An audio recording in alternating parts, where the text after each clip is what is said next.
Baik, sesuai dengan slide sebelumnya, saya akan mereview jurnal dengan judul "Sudahkah dana sekolah dikelola dengan baik?". Jurnal ini didapat dari JAFTA, Journal of Accounting, Finance, Taxation and Auditing. Volume dan halaman, volume 1, nomor 3, halaman 14-25. Tahun 2019 dan ditulis oleh Aprina Nugrahesti Sulistya-Hapsari dan Dali Wahyuseta. Masuk ke dalam pembahasan yang pertama, yaitu latar belakang. Seiring dengan perkembangan dunia pendidikan di era revolusi industri 4.0 ini pula, kemudian juga membawa dampak terhadap tata kelola yang baik. Dalam mewujudkan tata kelola yang baik, perlu pemanfaatan teknologi. Sebaliknya, pemanfaatan teknologi perlu diimbangi dengan tata kelola yang baik untuk menjamin bahwa tujuan organisasi dapat tercapai, menurut Wulandari tahun 2019. Yang kedua, ada tujuan penelitian. Penelitian ini bertujuan untuk menganalisis penerapan tata kelola yang baik di sekolah X.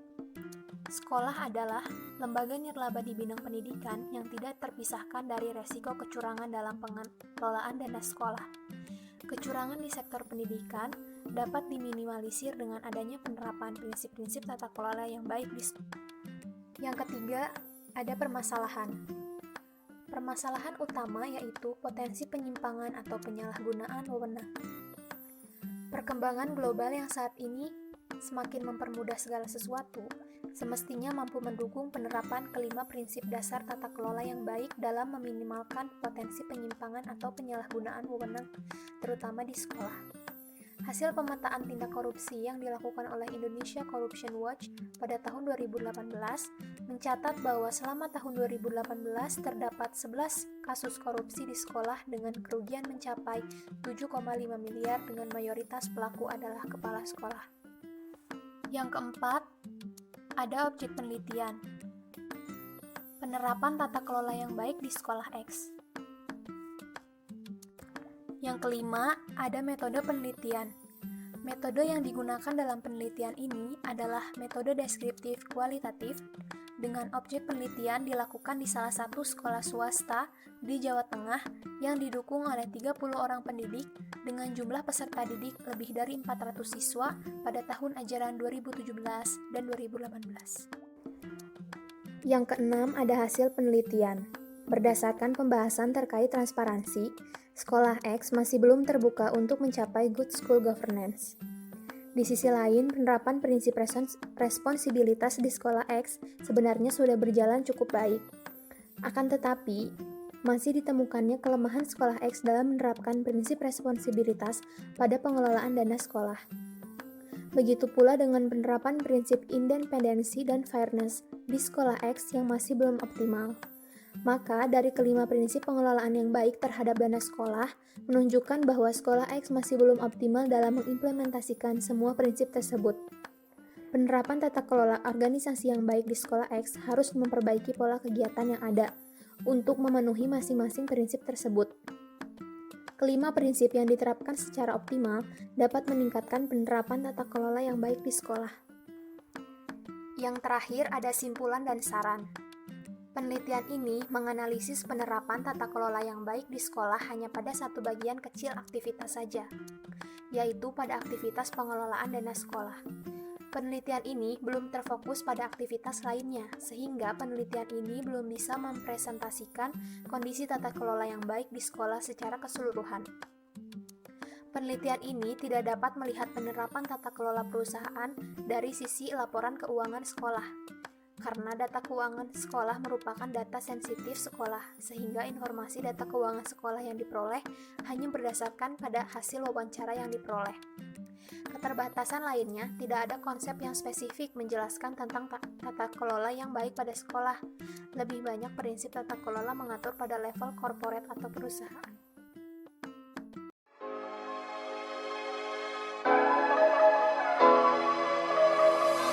Hai semua, saya Tiara Dwi Febrianti. Di sini saya akan membahas tentang review artikel jurnal. Berikut adalah artikel yang akan saya bahas. Artikel ini berjudul Rekonstruksi Laporan Keuangan Lembaga Pendidikan berdasarkan PSAK 45. Penelitian ini menggunakan studi kasus pada SMP Islam Nurul Ulum di Jember. Artikel ini diterbitkan pada tanggal 2 Desember 2019 dan ditulis oleh Dwi Ayu, Yuli Nartati, dan Suwarno. Pertama-tama, di sini saya akan membahas tentang latar belakang. Dengan adanya pengelolaan keuangan pendidikan yang baik, akan memberikan dampak yang positif dalam mencapai perkembangan pada lembaga pendidikan. Dalam perkembangan perekonomian, tidak dapat dipungkiri bahwa akuntansi memberikan peran penting dalam penyusunan suatu laporan keuangan. Selanjutnya, saya akan membahas tentang tujuan penelitian. Penelitian ini dilakukan di Lembaga Pendidikan SMP Islam Nurul Ulum Jember, yang bertujuan untuk merekonstruksi laporan keuangan Lembaga Pendidikan SMP Islam Nurul Ulum Jember yang sesuai dengan PSAK 45. Berikutnya, saya akan membahas tentang permasalahan. Salah satu contoh yang terdapat pada sektor nirlaba adalah dalam bidang pendidikan. Dibutuhkannya pengelolaan keuangan yang sangat baik.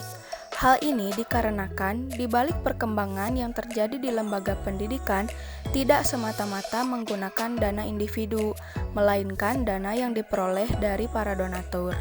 Tentunya, para donatur akan mengharapkan dana yang mereka berikan akan disalurkan dengan tujuan nirlaba.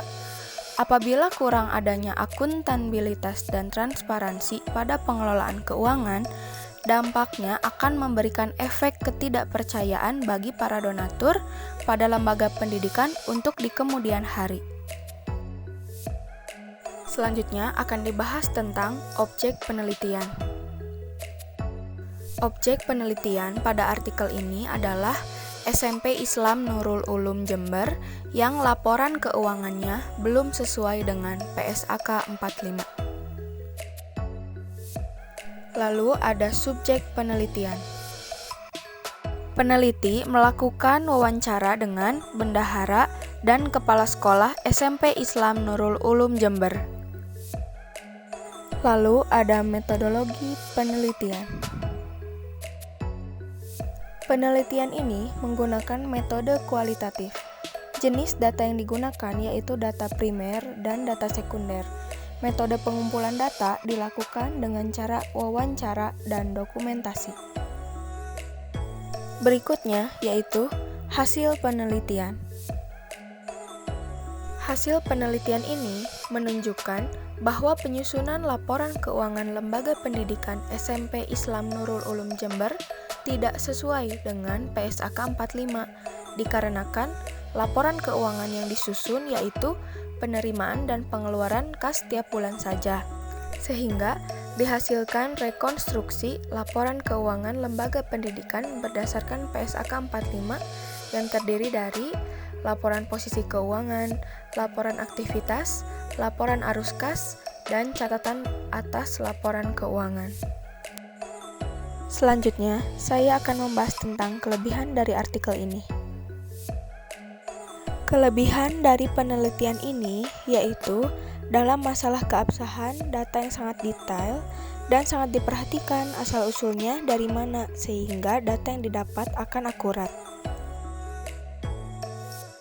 Dan yang terakhir, kesimpulan. Berdasarkan hasil penelitian yang dilakukan, maka dapat ditarik kesimpulan, yaitu yang pertama, bentuk pencatatan keuangan di SMP Islam Nurul Ulum Jember masih berupa penerimaan dan pengeluaran kas.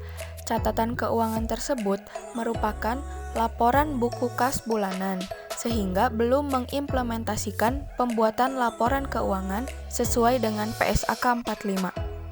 Yang kedua, SMP Islam Nurul Ulum Jember belum memiliki laporan keuangan yang sesuai dengan PSAK 45. Maka, peneliti melakukan rekonstruksi secara menyeluruh dengan membuat laporan keuangan berdasarkan PSAK 45. Sekian pemaparan dari saya. Terima kasih.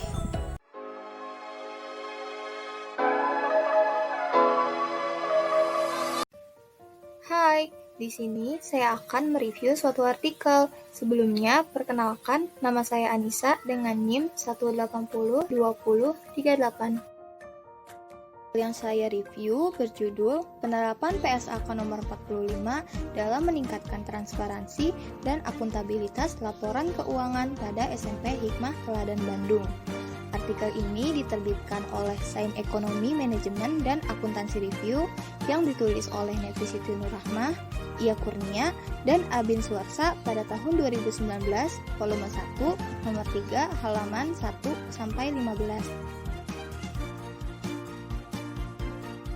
Latar belakang dari penelitian ini yaitu sebagai salah satu organisasi nirlaba dalam meningkatkan kualitas sumber daya manusia, lembaga pendidikan mempunyai peranan penting untuk memajukan suatu bangsa.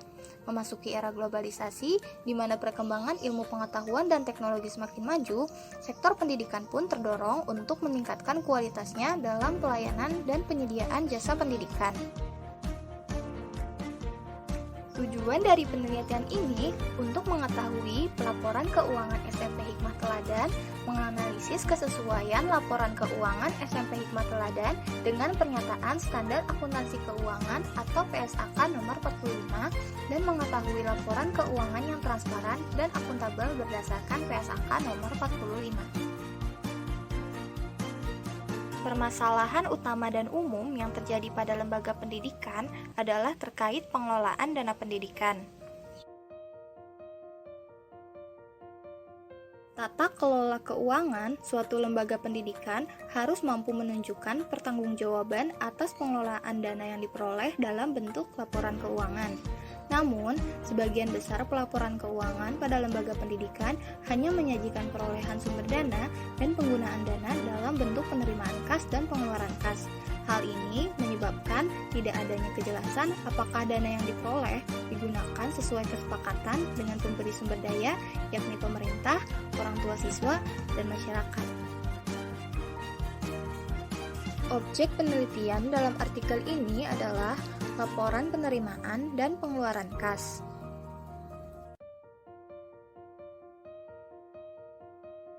Metode yang digunakan dalam penelitian ini adalah metode penelitian kualitatif.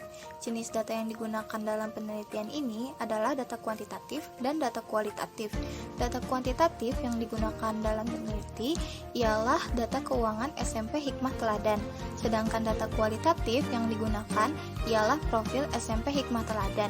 Data primer dalam penelitian ini adalah data yang diperoleh dari pengamatan dan hasil wawancara dengan bagian administrasi SMP Hikmah Teladan serta dokumen-dokumen seperti profil sekolah dan dokumen-dokumen terkait informasi keuangan SMP Hikmah Teladan. Teknik pengumpulan data yang digunakan adalah observasi, wawancara, dan dokumentasi. Teknik analisis data yang digunakan adalah analisis data model Miles and Huberman. Hasil penelitian dari artikel tersebut didapatkan pelaporan keuangan SMP Hikmah Teladan belum berdasarkan PSAK nomor 45, melainkan hanya penerimaan dan pengeluaran kas. Pelaporan keuangan memuat transaksi harian dan tidak ada pengungkapan nilai aset bersih. Adapun laporan keuangan bantuan operasional sekolah atau BOS dibuat berdasarkan format yang telah ada. Sebagai organisasi nirlaba, pelaporan keuangan sekolah dilakukan berdasarkan PSAK nomor 45. Maka perlu dilakukan penerapan PSAK nomor 45 pada laporan keuangan SMP Hikmah Teladan guna meningkatkan transparansi dan akuntabilitas laporan keuangan SMP Hikmah Teladan. Laporan keuangan berdasarkan PSAK nomor 45 meliputi laporan posisi keuangan, laporan aktivitas, laporan arus kas, dan catatan atas laporan keuangan. Kelebihan dari artikel ini, pertama, telah dilengkapi dengan pengolahan data laporan keuangan yang disesuaikan dengan penerapan PSAK nomor 45 dengan jelas dan lengkap, sesuai penyelesaian guna meningkatkan transparansi dan akuntabilitas laporan keuangan sekolah. 2. Bahasa yang digunakan dalam penelitian ini sangat jelas, sehingga memudahkan dalam memahami isi artikel tersebut, sedangkan kekurangannya tidak saya temukan.